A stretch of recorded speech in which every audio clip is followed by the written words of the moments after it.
जय हिंद, नमस्कार दोस्तों। मैं दिवाकर मिश्रा आप सभी का अपने इस यूट्यूब चैनल पूर्णिमास क्लासेस में स्वागत करता हूं। दोस्तों, हमारा आज का टॉपिक है गंगा रिवर सिस्टम यानी कि गंगा नदी तंत्र। यदि इस चैनल के द्वारा बनाए हुए कंटेंट अच्छा है और आपको कहीं ना कहीं आपके एग्ज़ाम की प्रिपरेशन में हेल्प करता है तो इस चैनल को लाइक और सब्सक्राइब करना ना भूलें। साथ ही साथ बेल आइकन को ज़रूर प्रेस करें जिससे मेरे द्वारा बनाए हुए वीडियोस का नोटिफिकेशन आपको समय रहते जल्दी मिल सके। चलिए बढ़ते हैं आज की क्लास की ओर और जानते हैं गंगा रिवर सिस्टम के बारे में।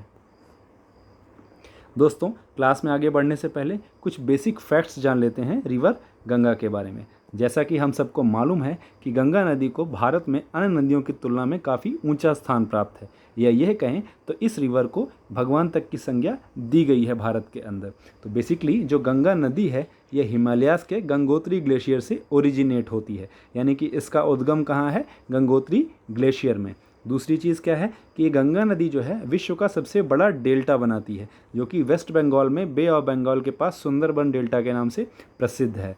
साथ ही साथ जैसा कि मैंने पहले भी बताया कि इसको गॉडेस रिवर बताया गया है, यानी कि भगवान की संज्ञा दी गई है। चौथी चीज़ क्या है कि जो गंगा रिवर का जो बेसिन है वो बहुत ही फर्टाइल है। बेसिन कहने का मतलब क्या है और फर्टाइल यह इसलिए है क्योंकि गंगा नदी जब ऊपर हिमालय से नीचे भारत के प्लेन एरियाज़ में यानी कि यूपी और बिहार में एंटर करती है तो ऊपर से काफ़ी सारा अपने साथ गाद और जीवाश्म और काफ़ी उपजाऊ मिट्टी जो है अपने साथ लेकर के आती है और भारत के मैदान में उसको उत्तर के मैदान में बिखेर देती है, जिसकी वजह से कृषि के लिए यह खेती योग्य भूमि बहुत ही उपजाऊ है। साथ ही साथ ये जो रिवर गंगा है ये जो ऑर्गेनिक वेस्ट होता है रिवर के अंदर उसको बहुत ही हाई रेट से डिकम्पोज करती है। ऐसा इसलिए होता है क्योंकि गंगा नदी के अंदर बैक्टीरियोफेज नाम का एक जो है बैक्टीरिया पाया जाता है, जो कि ऑर्गेनिक वेस्ट को डिकम्पोज करने के लिए बहुत ही हेल्पफुल है। In comparison to other river Ganga नदी में बैक्टीरियोफेजेस ज़्यादा पाए जाते हैं, या ये कहा जाए कि भारत की अन्य नदियों में बहुत ही कम मात्रा में पाए जाते हैं। साथ ही साथ इसी गंगा नदी के अंदर जो है वो गंगा डॉल्फिन्स पाई जाती हैं, जो कि भारत का नेशनल एक्वेटिक एनिमल भी है। यानी कि गंगा नदी के अंदर क्या पाई जाती हैं? डॉल्फिन्स, जिनको कि भारत के नेशनल एक्वेटिक एनिमल का दर्जा प्राप्त है। साथ ही साथ गंगा नदी तट पर बहुत ही पवित्र स्थल हैं, जैसे कि ऋषिकेश, हरिद्वार, वाराणसी के घाट और इलाहाबाद का संगम, यानी कि जहाँ पर गंगा, यमुना और सरस्वती तीनों नदियाँ मिलती हैं उसे संगम कहा जाता है। यहाँ पर 4 साल में एक बार कुंभ मेला भी लगता है। साथ ही साथ कोलकाता, जो कि जिसकी वजह से, इसके फेमस होने की वजह से बहुत सारे ऐसे लोग हैं जो विश्व के कोने कोने से आते हैं और भारत में गंगा नदी में स्नान करते हैं। चलिए जानते हैं गंगा से पहले की कहानी, यानी कि कब गंगा कहलाती है और गंगा कहलाने से पहले किन किन नदियों के मिलने के बाद उसे गंगा कहा जाता है। सो बेसिकली क्या है, गंगा जब जिस जगह से गंगा का नाम पड़ता है वह है देवप्रयाग। इसके पहले जब गंगा का ओरिजिन होता है तो यहाँ पर मैंने साइड में आपको एक मैप बनाया हुआ है और ये जो है बहुत ही इंपॉर्टेंट है। ये जितने भी प्रयाग हैं, 5 प्रयाग हैं, बेसिकली इनको पंच प्रयाग के नाम से जाना जाता है और ये सारे के सारे बहुत इंपॉर्टेंट हैं क्योंकि एग्ज़ाम्स में क्वेश्चन पुटअप होता है कि जो विष्णु प्रयाग है वहाँ पर कौन सी नदी किससे मिलती है, या नंद प्रयाग में कौन सी नदी किससे मिलती है, सेम एज़ कर्ण प्रयाग, रुद्र प्रयाग और देव प्रयाग। इस तरीके से ये 5 प्रयाग हैं। तो चलिए मैं आपको थोड़ा सा ब्रीफ डिस्क्रिप्शन देता हूँ कि किस तरीके से और कौन सी नदी कौन से प्रयाग मतलब कहाँ पर आकर के मिलती है और उसे क्या नाम दिया जाता है। सबसे पहले बद्रीनाथ से जो नदी ओरिजिनेट होती है उसको कहते हैं अलकनंदा, जो कि यहाँ पर मार्क्ड है। सो बद्रीनाथ से अलकनंदा, इसको याद करने का सबसे सिंपल तरीका क्या है कि एक रिवर आप ले लीजिए, वो है अलकनंदा, और अलकनंदा में ही बाकी नदियों को आप मिलाते जाइए और जगह जगह पर प्रयाग के नाम पढ़ते जाएंगे। तो सबसे पहले अलकनंदा जब बद्रीनाथ से निकलती है तो उसमें एक धौली गंगा जो है वो रिवर आके मिलती है। जहाँ पर धौली गंगा और अलकनंदा दोनों नदियाँ मिलती हैं उसको नाम दिया गया है विष्णु प्रयाग का। साथ ही साथ विष्णु प्रयाग से आगे बढ़ने पर वही अलकनंदा नदी में आकर के एक और नदी मिलती है जिसको कहते हैं नंदाकिनी। नंदाकिनी और अलकनंदा जहाँ पर मिलती हैं उसको जिस नाम से जाना जाता है वो है नंद प्रयाग। सो नंदाकिनी से नंद प्रयाग आपको हमेशा याद रहेगा, नंदाकिनी नंद प्रयाग। साथ ही साथ जब अलकनंदा नदी और आगे बढ़ती है तो उसमें एक नदी आकर के मिलती है, वो है पिंडार।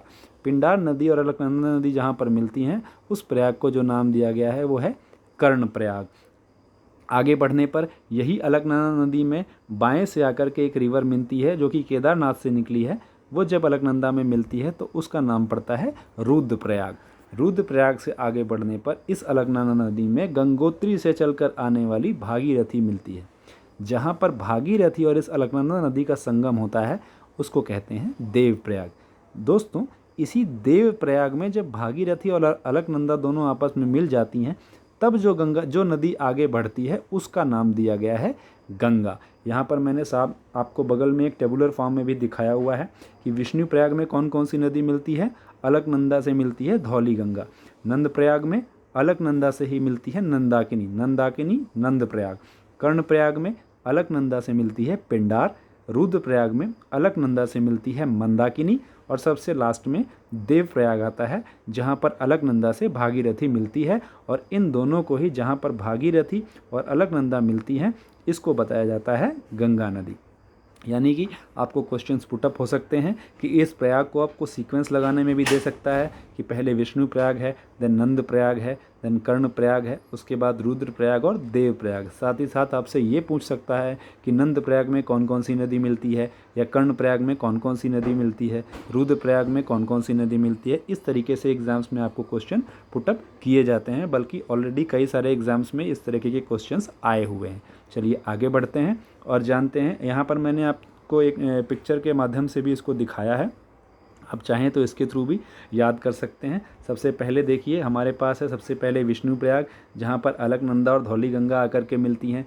उसके बाद है नंद प्रयाग जहाँ पर अलकनंदा और नंदाकिनी मिलती है। उसके बाद है कर्ण प्रयाग जहाँ पर अलकनंदा और पिंडार मिलती है। उसके बाद है रुद्र प्रयाग, अलकनंदा और मंदाकिनी, और लास्ट में है देव प्रयाग जहाँ पर अलकनंदा और भागीरथी मिलने के बाद इसको गंगा बताया जाता है। ये देखिए इधर से अलकनंदा आ रही है और यहाँ से भागीरथी। जब ये दोनों नदी मिल करके आगे बढ़ती हैं तो उसको जो नाम दिया जाता है वो है गंगा। सो बेसिकली गंगा कब होती हैं, कब कहलाती हैं? जब वह देवप्रयाग में अलकनंदा और भागीरथी से मिलने के बाद आगे अपना कोर्स तय करती हैं, तब वो गंगा कहलाती है।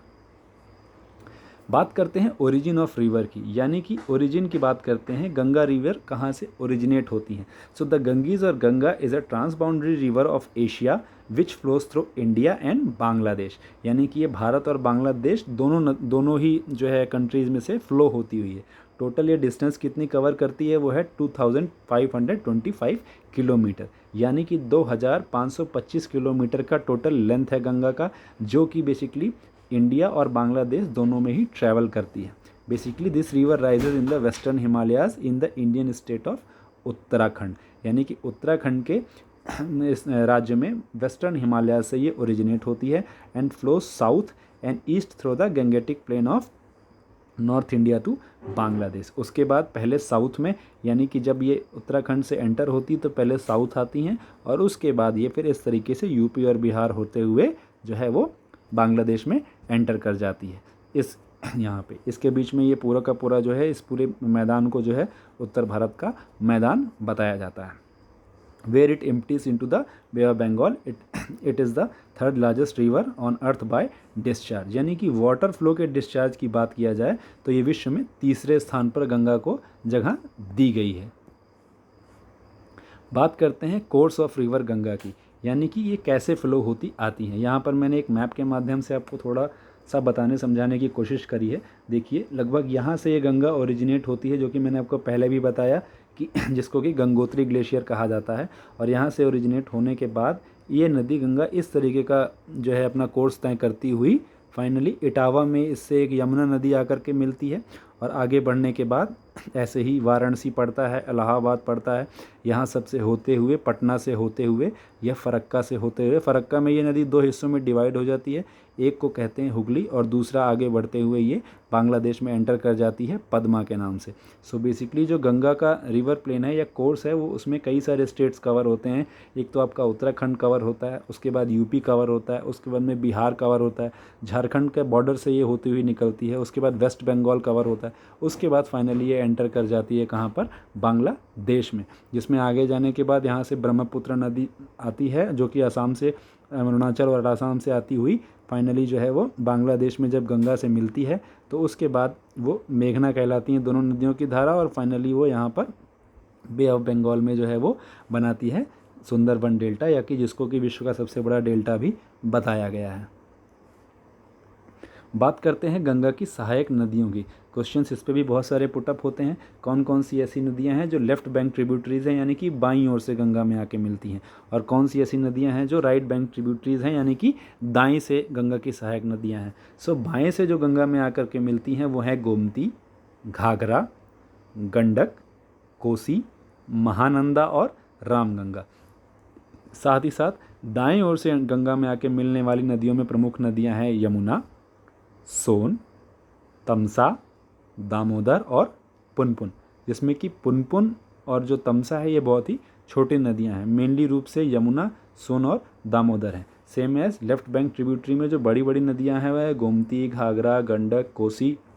ये चारों की चारों नदियाँ बड़ी हैं और बृहत रूप से अपना पानी जो है वो गंगा में डिस्चार्ज करती हैं। जैसा कि मैप में भी मैंने यहाँ आप देख सकते हैं कि मैंने पहले भी बताया है, जिसमें कि ये देखिए घाघरा आकर के मिल रही है, गंडक मिल रही है, कोसी मिल रही है, साथ ही साथ गोमती मिल रही है, रामगंगा भी यहाँ कहीं मुरादाबाद के आसपास से फ्लो होकर के आके मिलती है।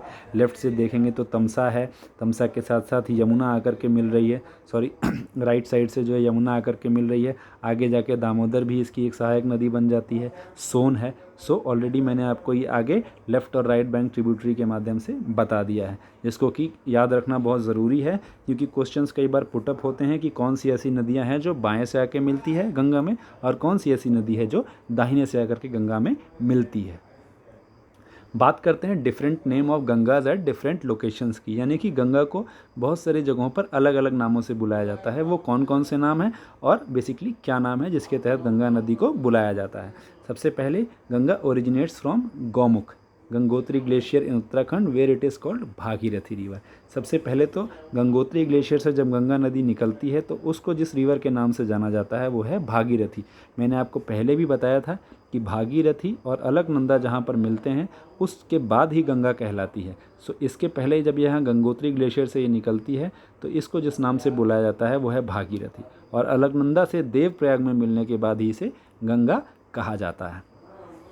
साथ ही साथ in West Bengal the Ganga river divides into 2 river. मैंने आपको मैप में बताया था, जिसमें कि एक गंगा की जो धारा होती है उसको कहते हैं हुगली, ठीक है।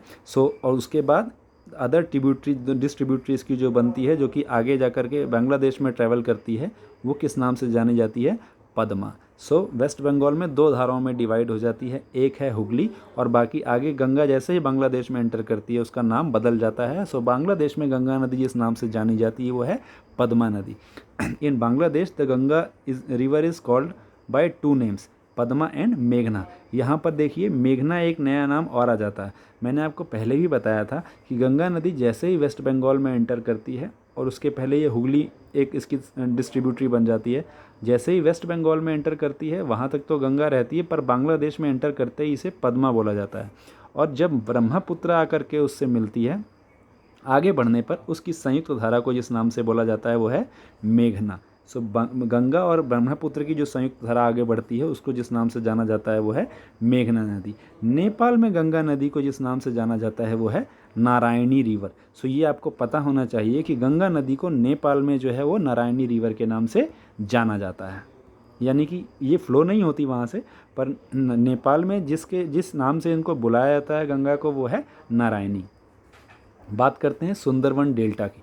मैंने आपको पहले भी बताया था कि गंगा नदी जो है वो विश्व का सबसे बड़ा डेल्टा बनाती है, जिसको कि सुंदरवन डेल्टा कहते हैं। अब बात करते हैं कि भाई सुंदरवन डेल्टा का नाम सुंदरवन ही क्यों है, या फिर जो है इसको क्यों सुंदरवन डेल्टा कहते हैं। बेसिकली इसलिए कहते हैं क्योंकि यहाँ पर जो वृक्ष पाए जाते हैं उनका नाम सुंदरी है, उनको सुंदरी नाम से बुलाया जाता है, ठीक है। बेसिकली सुंदरी वृक्षों की वजह से ही इस डेल्टा को जो है वो सुंदरवन का डेल्टा कह सकते हैं। और फिर बेसिकली है क्या, it is known as the Sundarban delta and is the largest delta of the world. Ganga और ब्रह्मपुत्र नदी का जब सबसे लास्ट में वेस्ट बे ऑफ बंगाल में जब ये नदियाँ जो है जब दोनों नदी मिलकर के बे ऑफ बंगाल में मर्ज होने लगती है तो कई सारी धाराओं में जो है ये डिवाइड हो जाती है। कई सारी धाराओं में डिवाइड होने की वजह से क्या है, यहाँ पे छोटे छोटे जब मिट्टी इकट्ठा होती है तो डेल्टा बन जाता है वहाँ पे कई सारा, और वहाँ पर इस तरीके के वृक्ष पाए जाते हैं जिनको कि सुंदरी वृक्ष कहते हैं, और इसकी वजह से ही इसको जो है वो सुंदरवन बोला जाता है, या फिर इस डेल्टा को जो है वो सुंदरवन का डेल्टा कहते हैं। दोस्तों, होप इस क्लास के दौरान आपको अच्छे तरीके से गंगा नदी तंत्र के बारे में थोड़ी मोड़ी छोटी बहुत जानकारी मिली होगी। अगर ये जानकारी आपको यूज़फुल लगती है तो इस चैनल को लाइक, शेयर और सब्सक्राइब करना बिल्कुल ना भूलें और बेल आइकन ज़रूर प्रेस करें ताकि मेरे द्वारा बनाए हुए वीडियोज़ का नोटिफिकेशन आपको तुरंत मिल सके। दोस्तों, थैंक यू वेरी मच। जय हिंद।